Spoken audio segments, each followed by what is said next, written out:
மா ஒரு 500 ரூபாய் தான் கொடுமா. நேது 500 ரூபாவா? முன்ன பின்ன சம்பாரிச்ச குத்தாச்சிர போடா இங்கிருந்து.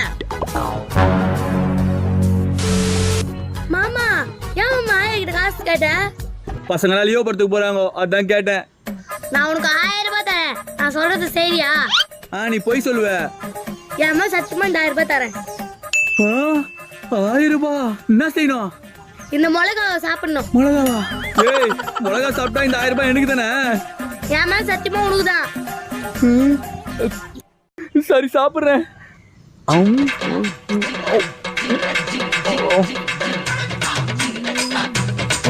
சாப்பிடு சாப்பிடு.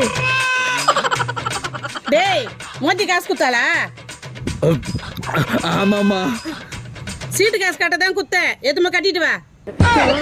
சீட்டு காசு கட்டவா? ஐயா என்ன ஏமாத்தி மிளகா சாப்பிட வச்ச.